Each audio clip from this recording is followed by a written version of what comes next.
كان اليوم شاهدنا دعوة من الاتحاد ورئيس الاتحاد للإعلام المشجعين، يعني نقدر نقول يوم الاتحاد فتح أبواب الجميع. أول شيء شكرا لكم، شكرا لحضوركم.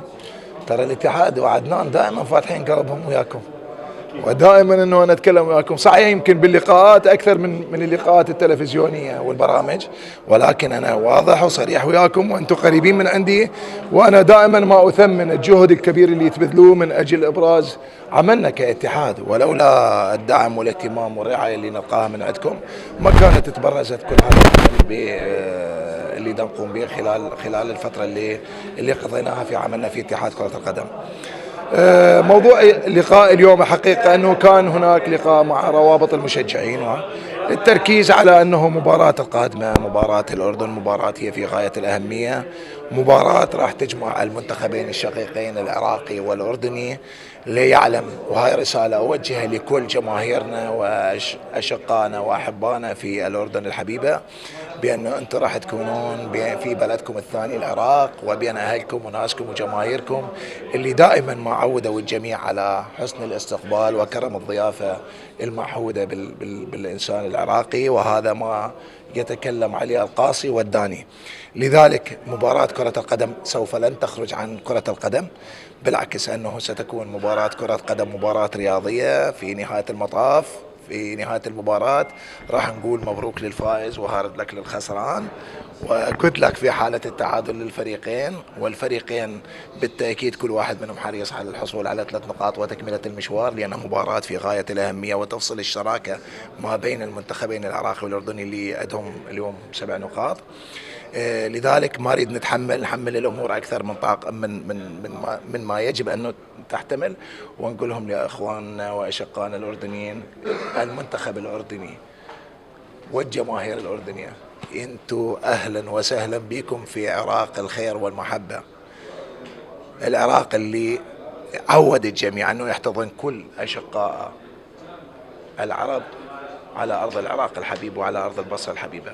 لذلك أهلا وسهلا بكم وأنتم مرحب بكم، وأكرر أنه في نهاية المطاف في نهاية منا يوم 10/6 إحنا راح نكون سعيدين جدا بتأهلنا لمنتخبنا لكأس العالم، وأيضا راح نكون سعيدين بتأهل أي منتخب عربي ضمن المجموعة مالتنا أنه يتأهل لكأس العالم، وهذا شرف كبير للجميع. ونتمنى أنه يكون هناك أكثر من منتخب عربي منتخبين أنه يتأهلون إلى كأس العالم من هذه المجموعة.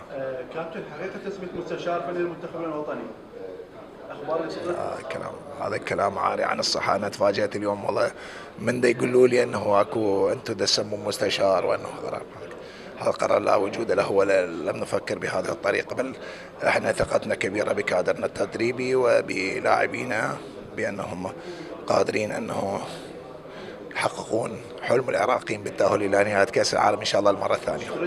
كل الأخبار تقول بعد لاعبين والمواضيع كلها حتى إنه لا أولا موضوع هذا الكلام مال ابعاد اللاعبين واستخدام لاعبين هذا من مسؤولية المدرب حصرا، وبالتالي قد يستبعد لاعب وقد يستدعى لاعب، هذا أمر منطقي وإحنا هذا ما تعودنا عليه. لأن أحيانا أنت تعرفون كانت الأسماء 26 قبل يمكن من طلعت قبل 4 أو 5 أيام من استدعاء لاعبي المنتخب الوطني، ولكن هناك حدثت إصابات أدت إلى إبعاد اللاعبين. لذلك ماكو المنتخب بمن يمثله، كل اللاعبين هم مهمين وكل اللاعبين لهم نفس الأهمية، وبالتالي وثقتنا كبيرة بالمدرب وكادرنا التدريبي حقيقة في اختيار اللاعبين اللي قادرين على تأهيل المنتخب وتحقيق حلم التأهل إلى نهاية كأس العالم. كابتن، شو الجزء على الفرصة؟ يمكن أن أكثر واحد طلبت إنه بهذه الجلسة لا تتذكر. أيوة، لا بالعكس، شكرا لكم، أنا أشكركم جدا. بالنسبة احنا عدينا المباريات الآن، هل ستكون هناك جلسة لتقييم المباريات الماضية مع كاساس والعمل للفترة المقبلة؟ لا شو مصطفى، أنت تعرف احنا قريبين جدا من كاساس، بالتالي يعني جلسة خاصة لمناقشة كل الأوضاع ما أعتقد أنه إحنا بحاجة إلها.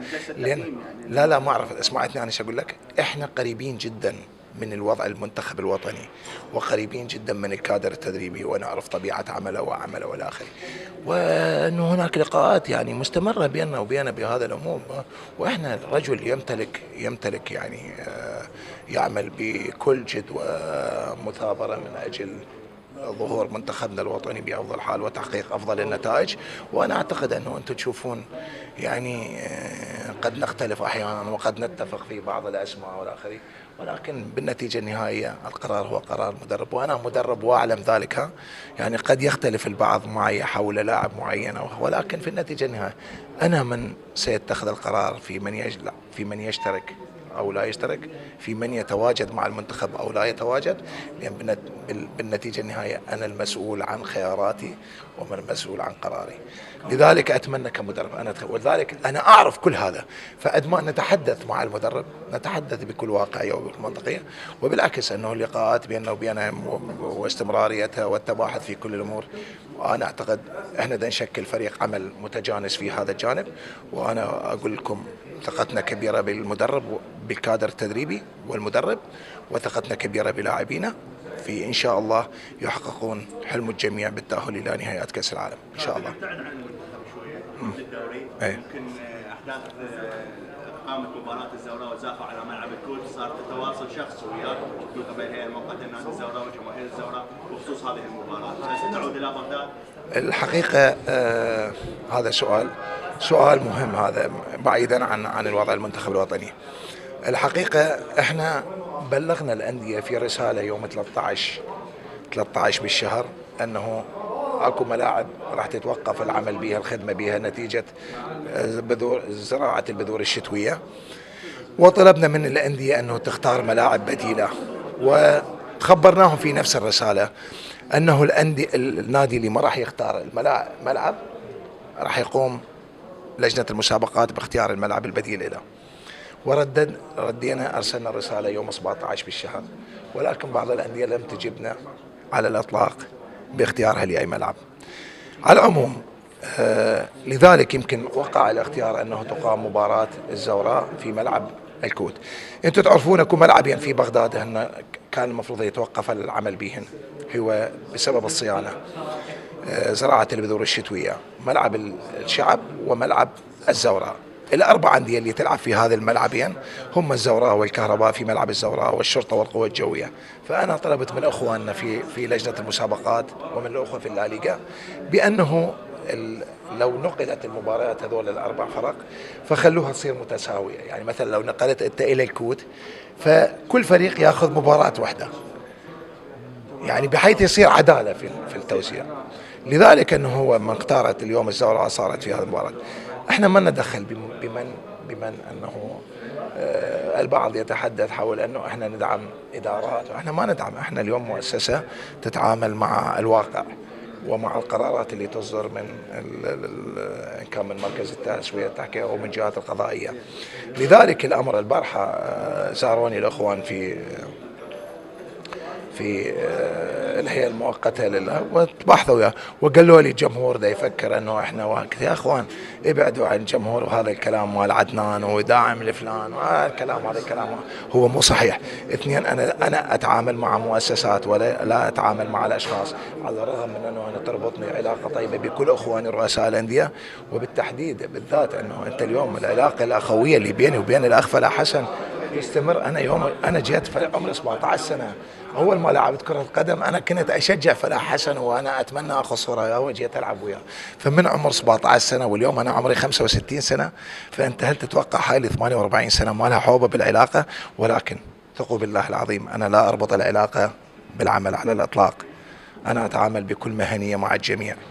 لذلك الآن بعد صدور قرار من مركز التسوية والتحكيم، وأنا قلت في لقاء سابق أنه إحنا راح نحترم أي قرار ونتعامل وياه بكل إيجابية، وهذا ما تنص عليه القوانين الخاصة بقرارات مركز التسوية والتحكيم. اثنين، رغم هاي أنا علمت يوم أمس أنه نادي الزوراء زرعوا البذور بي والملعب حالته جيدة. فأنا اليوم بلغت رئيس لجنة المسابقات بزيارة الملعب للاطلاع على واقع الملعب، وإن كان الملعب جاهز يوم 24 أو 25 مباراتهم، فراح تقام المباراة عليه. أنا اليوم في اجتماعات وياكم من الساعة 12 إلى حد الآن ساعة بالأربعة إلا ربع، لذلك بعد ما عندي جواب هل الملعب جاهز ولا لا. إن كان الملعب جاهز فراح تقام المباراة في بغداد وعلى ملعب الزوراء. إن كان الملعب مو جاهز فلا نحمل الأمور ونقول جمهور الزوراء. جمهور الزوراء جمهور عزيز علي. أنا قضيت أجمل أيام حياتي كلاعب في نادي الزوراء يا أخوان. أنا اليوم طالما أنا في موقع المسؤولية، ثقوا بالله العظيم أنا ما عندي فرق بين أي نادي وآخر. أوكي، أنا ما أتكلم. أبو برير يعاين علي أنه أنت دربت القوة الجوية، بس أنا أتكلم، أنا أحكي كلاعب. أنا قضيت أجمل أيام حياتي كلاعب في نادي الزوراء، ولذلك ما يربطني بنادي الزوراء الشيء الكثير، ذكريات لا يمكن أن تنسى من مخيلتي. ولذلك لنادي الزوراء وجمهور الزوراء معزة خاصة، مثل ما معزة خاصة لجمهور القوى الجوية، جمهور الطلبة اللي أنا أيضا مثلته. أنا اليوم مش جمهور نادي اخوان، أنا جمهوري العراق كله. فلذلك أنا ما ممكن اليوم أنا ابن العراق كله، وأنا أقول أنا ابن العراق من زاخوة حتى الفاو. أنا أروح بزاخوة الجمهور اللي يحييني يبكيني، أنا أروح لدهوك الحال كذلك، أنا أروح لأي محافظة عراقية. فأنا اليوم ما ممكن أكون ويا شخص على حساب الآخر، من المستحيل هذا. ولذلك لا أحد لا يدق أسفين بيني وبين كل أحبائي وعشاقي في جماهير الأندية كلها على الإطلاق. لذلك تمنياتي لجميع الأندية بالتوفيق والنجاح، وأن نعمل سويا من أجل النهوض بالكرة العراقية وتطوير مستوى الدوري اللي راح ينعكس بالتأكيد على المنتخبات الوطنية العراقية، وأيضا على مستوى الأندية في مشاركات الخارجية إن شاء الله. شكرا لكم. ممنونين.